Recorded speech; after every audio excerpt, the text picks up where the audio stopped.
So, James, let's begin with the Mail on Sunday, shall we? Sure. And we saw the picture from the Mail's website there. Here's the headline you referred to, Bloodbath at BBC as Chief quits. This paper's not been a great advocate to the BBC, it has to be said. Very sensationalist tone. It says more people are tipped to go. This is going to make uncomfortable reading for some other management figures at the BBC. And it refers to that interview George Entwistle gave to BBC Radio 4's Today programme, and it says that he was humiliated by the presenter John Humphreys. And during this interview, this is when he said he'd not actually seen this Newsnight film when it went out. So it sort of makes a link there between that and his resignation. We've been breaking this news just recently. It's been reported from Switzerland that a gunman has opened fire on a village street there, killing 3 people and wounding 2 others. Seems this shooting happened at night in the village of Dayon in the southern region of Valais. Well, our news reporter James Kelly is here in the studio with me. I know information is still quite thin on this, James. What have you got? Well, we are getting some more facts coming through. What we know is that a gunman opened fire, 3 people were killed, 2 were wounded. It appears that the police got a call saying a man had opened fire on residents, that there were bodies lying on the ground. They dispatched armed officers, and there was some sort of shootout. The police were threatened in some way. It's not clear whether this man shot at the police or threatened them, and they shot and wounded him before taking him into custody. We are getting some information through Swiss news agencies and websites saying this could have been an assault weapon that was used, that one of the dead was an elderly woman. This is all unconfirmed at this stage. But the village has been sealed off, and we're expecting Swiss police to give us some more information later on today. The Home Office says it can't comment on individual cases, but Al Bangura won't be deported while his appeal is being considered. The fans here have raised their voices in his support. They'll be hoping the Home Secretary Jackie Smith is listening. James Kelly, BBC News, Watford Football Club. In salons like this one in central London, people are taking full advantage of the latest in tanning technology.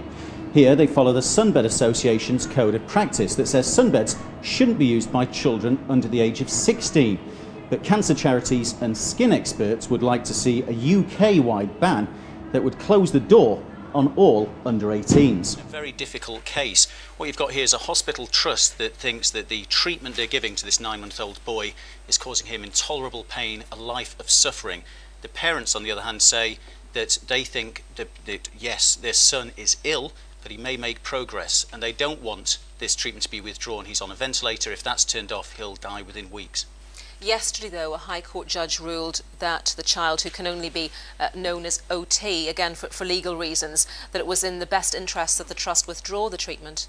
Absolutely. It's a very difficult case, and on the one hand you've got the doctors, the experts saying that they've looked after this 9-month-old since he was 3 weeks old. They've been fighting to keep him alive, but with this metabolic condition that he's got where he's not processing food properly, he's got brain damage, he can't breathe without a ventilator. They're saying that it's come to the point where one doctor in fact described it as torture. But as any parent can understand, anyone who's got a child, you know, who loves a child can understand, if there's any hope at all, the parents want to see that exploited. So that's why they're challenging this. That's why they've appealed. Let's cross now to the Court of Appeal and our correspondent James Kelly. James, I gather the judges didn't actually give their reasons for their decision tonight. No, they didn't. We will expect some reasons by next week. But what's happened here tonight has been not quite unprecedented, but certainly very unusual. There was an appeal lodged today to overturn a High Court decision yesterday that the treatment could be withdrawn of this 9-month-old boy. And because of the urgency of the case, they decided to go ahead with the full appeal. The parents were saying they'd not had enough time to prepare. They wanted to have some expert guidance on this case and hear the appeal next week. But the appeal's been heard and it's been dismissed. And that's the end of the legal road for the parents of this 9-month-old boy. Treatment can be withdrawn.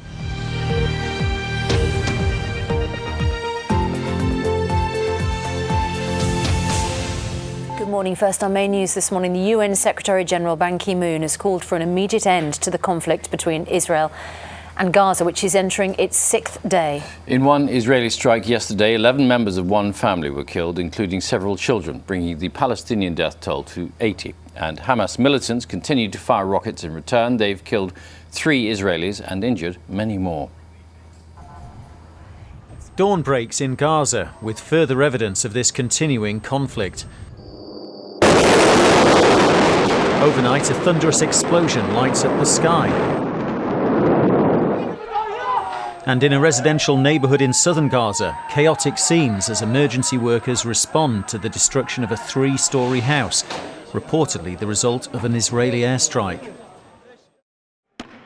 After months of division, the US Congress finally steps back from the edge of the fiscal cliff. The Republican-dominated House of Representatives has backed a Senate bill staving off huge tax hikes and spending cuts. President Obama welcomed the move, but signalled he wouldn't tolerate future political showdowns over America's finances.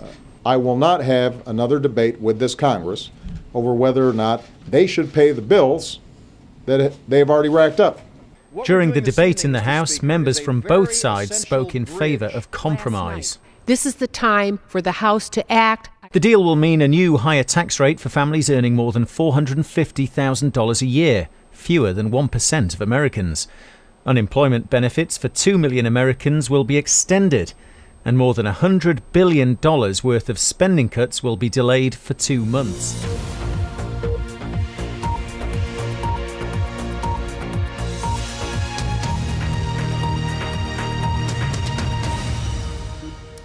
Very good morning and welcome to Westminster, where David Cameron is to make an emergency statement to MPs in just half an hour's time. That's on the latest developments in the phone hacking scandal. He's cut short a trip to Africa for the emergency session. The House of Commons should be in recess, but MPs have been called back. James Kelly has this report on the latest developments. Out of Africa, but into the lion's den. David Cameron arrived home from Nigeria last night, having cut short his overseas trip. Later he'll face MPs and what could be the toughest questions yet about his handling of the phone hacking scandal. A dramatic week has passed since the Prime Minister last spoke in the Commons, where he began to distance himself from the former News of the World editor Andy Coulson, who he'd hired as his head of communications. If these assurances turn out not to be true, then it's not just that he shouldn't have worked in government, it is that he should, like others, face the full force of the law. Pressure will be added by an email exchange that's emerged between the Prime Minister's Chief of Staff, Ed Llewellyn, and Assistant Commissioner John Yates, in which he suggests briefing Mr Cameron on hacking allegations. Mr Llewellyn replies, "No, we will want to be able to be entirely clear, for your sake and ours, that we have not been in contact with you about this subject." The day began at Dale Farm with uncertainty and anxiety. Now the people living here know their legal battle to stay in their homes isn't over, at least for the time being. It's a very good day for us because that means that God is really on our side. I mean, Monday we thought we were gone, Friday we thought we were gone, today we thought we were gone, and we're still here. James Kelly has the story. Soon to be married, a happy couple take to the skies for a wedding they'll never forget. Ending positions, everybody. Brace. But shortly after they exchange their vows, the wedding party comes back to earth with a bump. And then an almighty crash. Fortunately, no one was seriously injured, and there was no significant damage to the house the balloon unexpectedly dropped in on.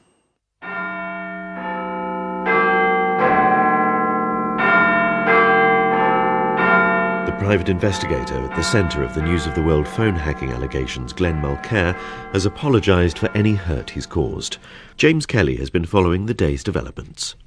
Glenn Mulcair is at the eye of a media storm that's grown ever more fierce and unpredictable with each new allegation, and one that shows no sign of abating. The private investigator told The Guardian that when he worked for the News of the World, there was a constant demand for results. He said he wanted to apologise to anybody who'd been hurt or upset by what he'd done. He made no direct reference to Millie Dowler in what was a written statement. Here are some of his words. Working for the News of the World was never easy. There was relentless pressure. Time now, 7:09.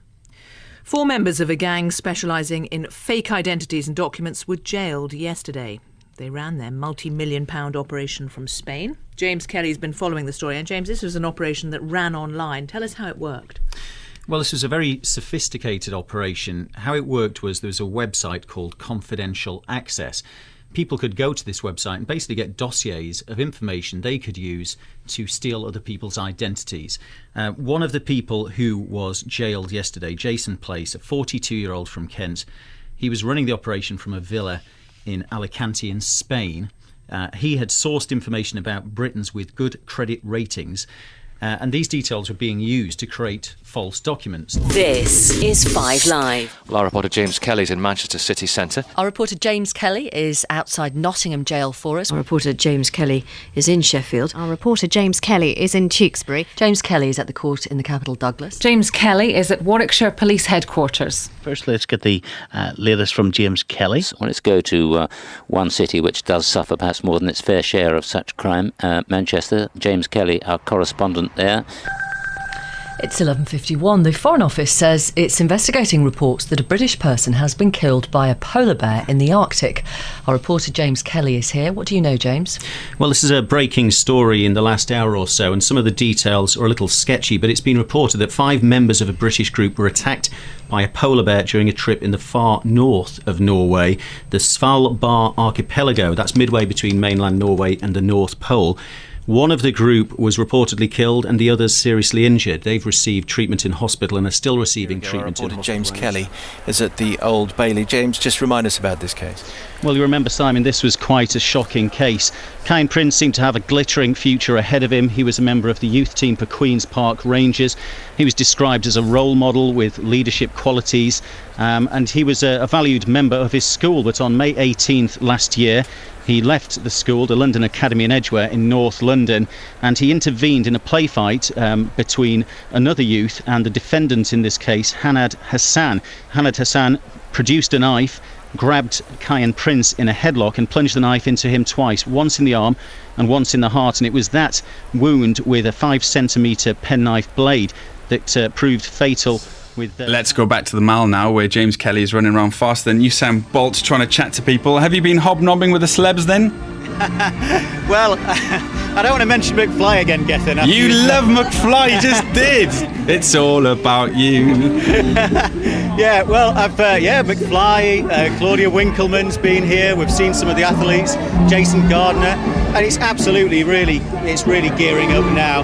McFly, dare I mention them again, are the ones who are rehearsing on stage at the moment, and I'm next to the gates, and they're about to let people in. When we first talked, Gethin, there was maybe 100 people here. Now there are 1,000, 2,000. I can't count the number of heads.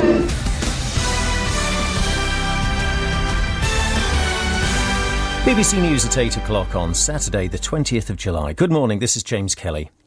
Belmarsh Prison has suspended 5 officers while police investigate an alleged attack on a Woolwich murder suspect. Israel and the Palestinians are to have their first face-to-face talks in 3 years. And MPs warn that crime commissioners can sack their chief constables too easily. 5 prison officers have been suspended while police investigate an alleged assault on one of the 2 Woolwich murder suspects. Michael Adebolajo, who's accused of killing Fusilier Lee Rigby in May, was reportedly injured at London's Belmarsh prison on Wednesday.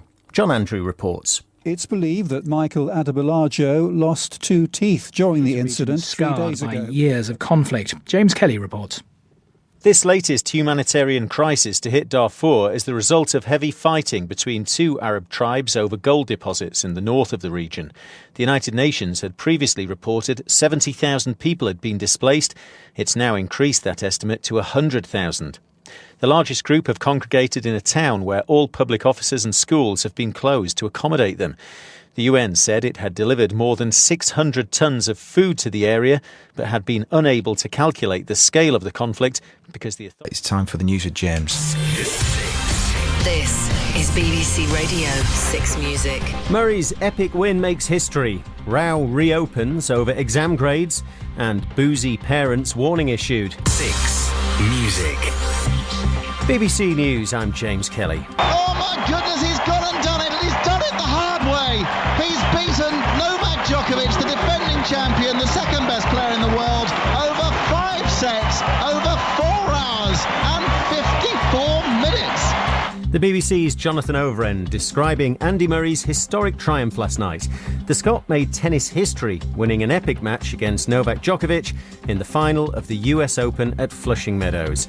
It's his first Grand Slam title. The last time a British man achieved the same feat was back in 1936. After losing his first 4 Grand Slam finals, Murray was understandably relieved. It was very, very tough for me mentally to James Kelly has the latest. Armed mobs and looters on the streets of Western City in Kenya. The country's been in the grip of violence since last week's disputed election result. Jonathan Burney was on holiday there. Very unnerving. Stop to it. Here's Newsbeat's James Kelly. This is the second campaign against sex trafficking in 2 years. Last time, more than 500 brothels, massage parlours and other premises were raided, and more than 80 women and girls were rescued. Women like Anna. If I don't make money, they put me in the cold water, in the bath. Cold water with ice and heating, or you're not allowed to eat if you don't make money.